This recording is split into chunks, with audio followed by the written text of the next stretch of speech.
All right. So, good afternoon, good morning, good evening. This is, I'll name this segment later, GTG Spits That Grease, etc., etc., etc.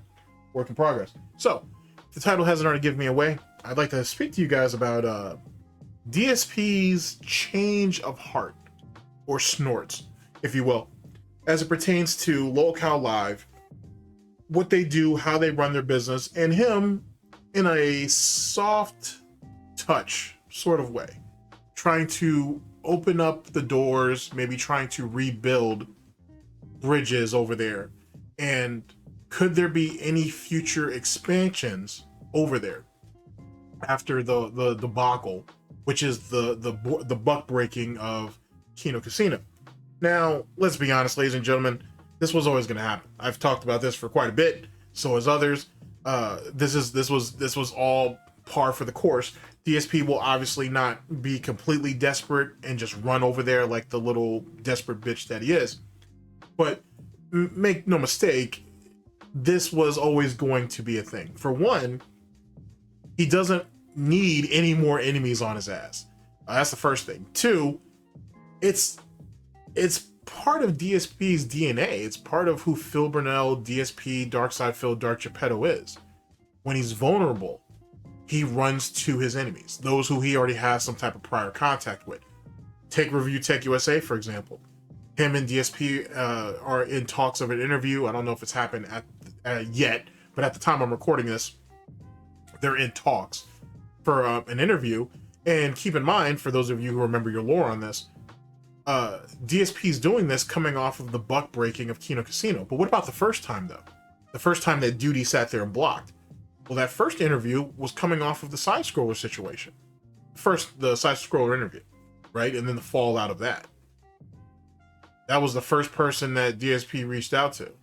I mean, he did it under the guise of he gave a shit about Rich's daughter and whatnot, and saying, you know, whatever, you know, I'm sorry for your situation. I hope things get better. You want to do some content with each other, and whatever.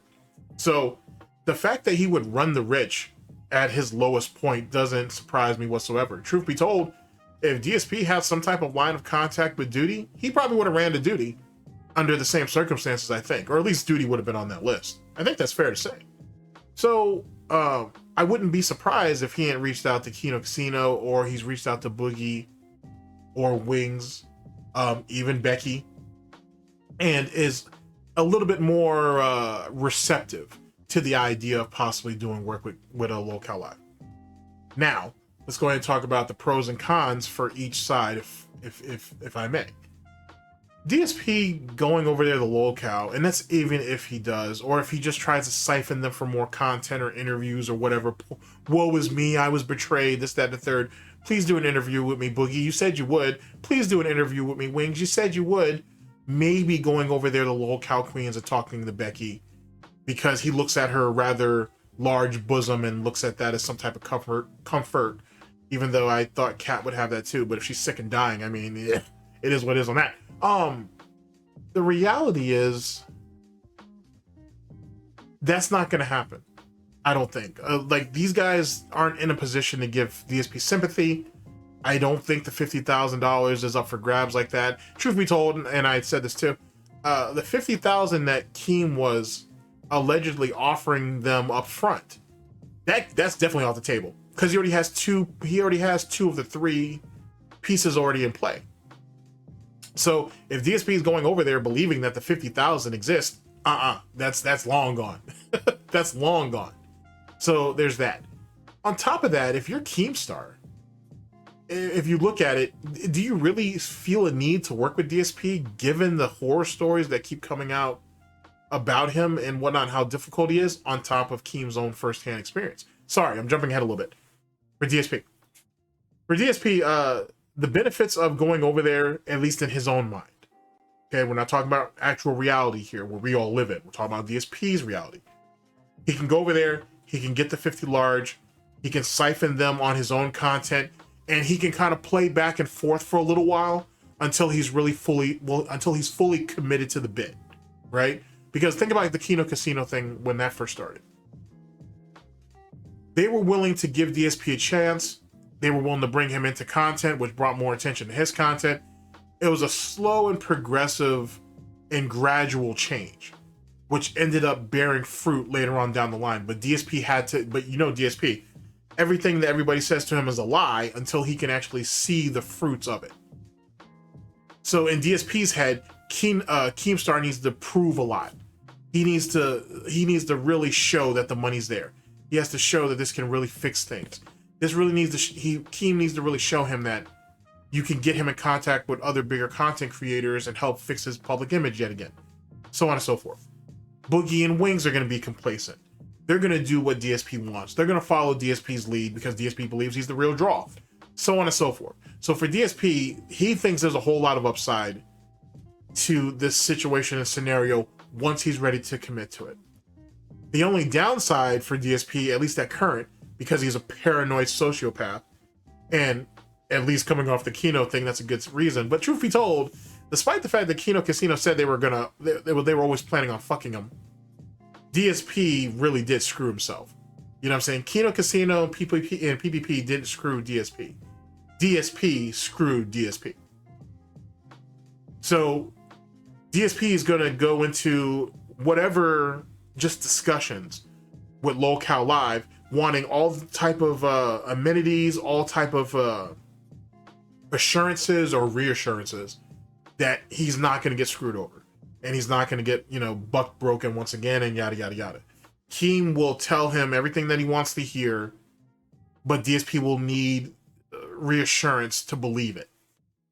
Now let's go over there to Kino Casino, or to LOLCOW Live side of it. To be honest, I don't see a whole lot of upside of bringing DSP into the fold, to be honest with you. He doesn't, coming off of, like I said, coming off of the Kino Casino arc, which isn't even done yet, by the way, but coming off of the Kino Casino arc, or at least where we're at in this arc, I should say, DSP is a nutcase. He's just not worth the trouble, to be honest with you. He's going to come in there and do the bare fucking minimum, give milquetoast / in the middle of the road type takes. He's going to want the whole show to revolve around him and his content, you know, coming off of what PPP said, where DSP was damn near demanding that they reschedule their shows so DSP can reap the rewards on certain days, which is fucking insane. That's fucking insane to see that bullshit. And think about, and let me give you some context to this. Look at all the detractors, trolls, haters, and critics that are on this side of the fence that stream, right? There's a bunch of overlap. As far as I've heard, I've never heard any detractor get into a conversation with another detractor and demand for them to change time slots and whatnot. It doesn't work that way. Now, where does the time slot concept come from? Most people would tell you that it actually comes from, obviously, you know, regular television programs.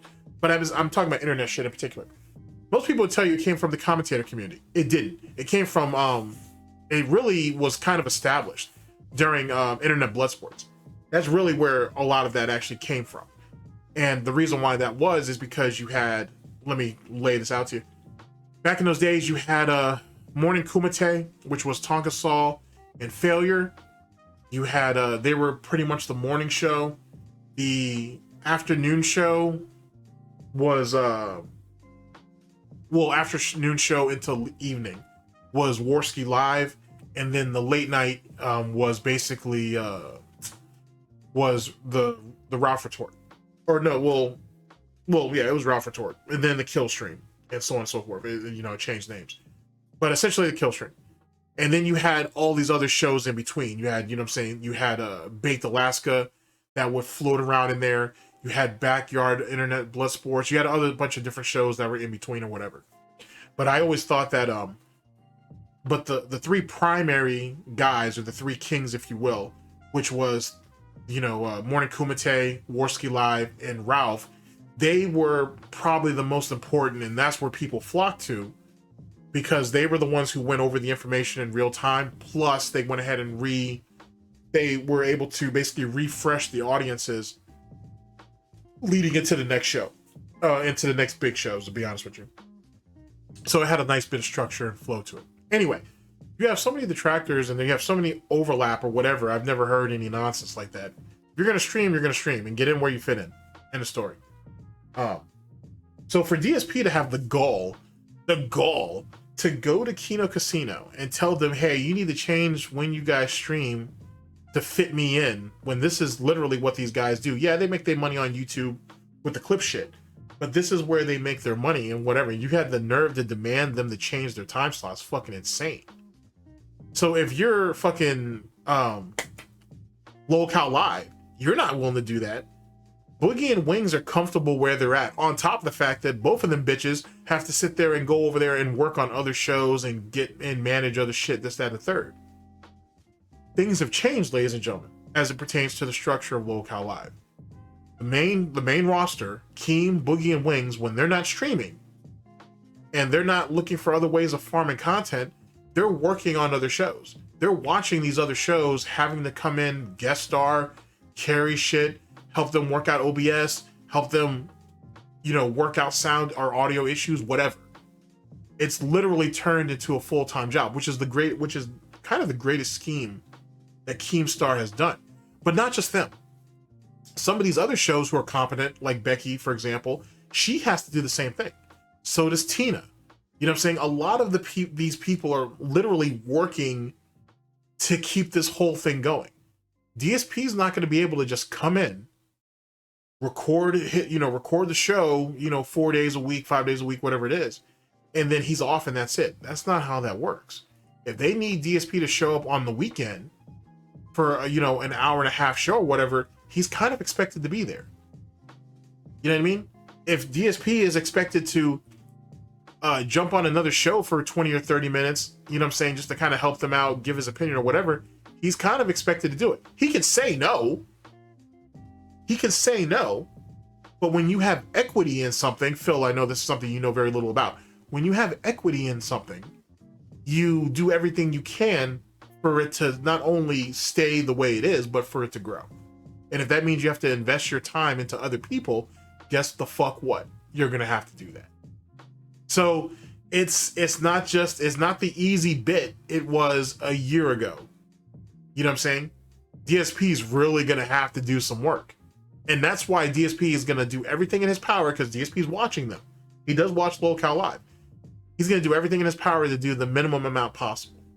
And that's just not gonna work. I mean, it'll probably work for a little while if it even gets there. But then Keem can cut him out of certain profits or whatever, and DSP's just gonna have to own it. And then Boogie and Wings will just throw it in his face on, hey, not only did you cost both of us 50 grand as well as yourself, but we make more money than you because we do more work than you. So now Boogie and Wings can literally be in a power position, power bottoms, if you will, and literally say, hey, we can do whatever the fuck we want to you, or with you to an extent, because we pull the most amount of work here. And that in most detractors, maybe outside of duty, are not going to throw no money at LOLCOW Live, to be honest. So, you know what I'm saying? Like, even if they were able to get DSP over there, the detractor economy is not necessarily going to follow. So there's a problem there. And I know most of you, actually, let me address that now. Most of you are like, well, wait a second. It's not like they're giving the money to DSP directly, even though there are plenty of people that do that on this side of the fence, allegedly.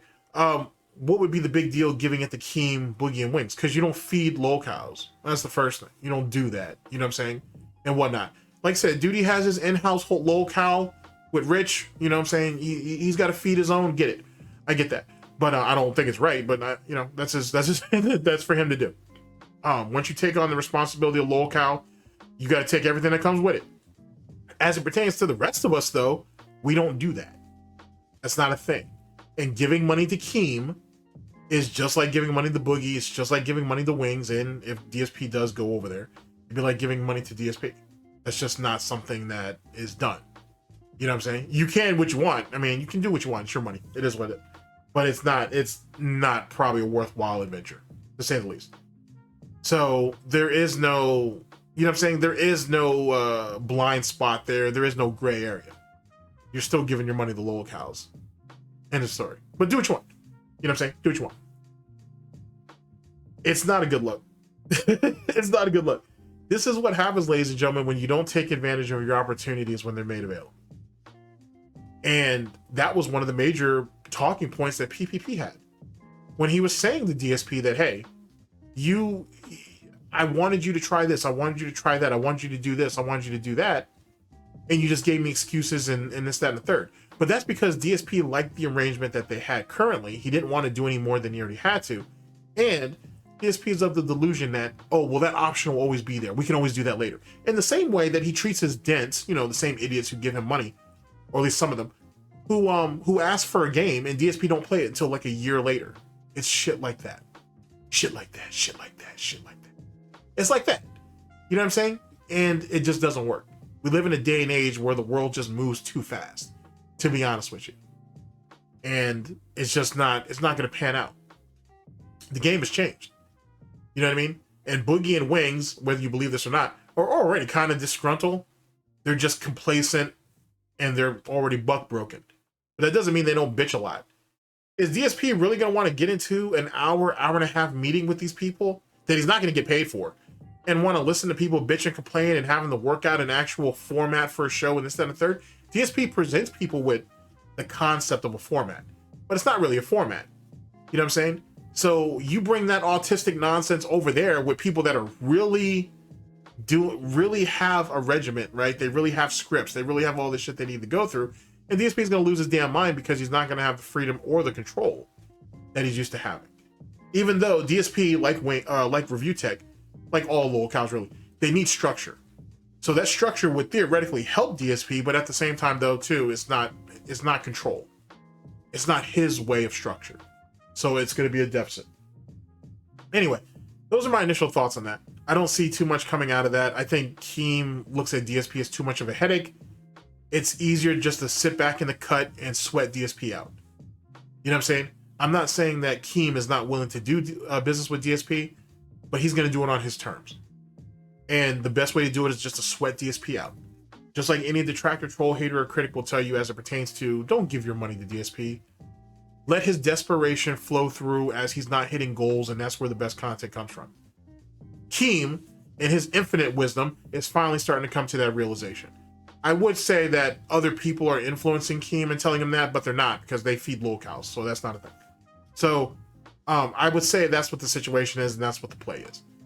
Keem will wait him out. Keem is not in any position, nor does he need to move on anything at the moment. He needs to kind of just get shit squared off the way he is. And he's already stressing himself out with this whole LOLCOW fat camp shit.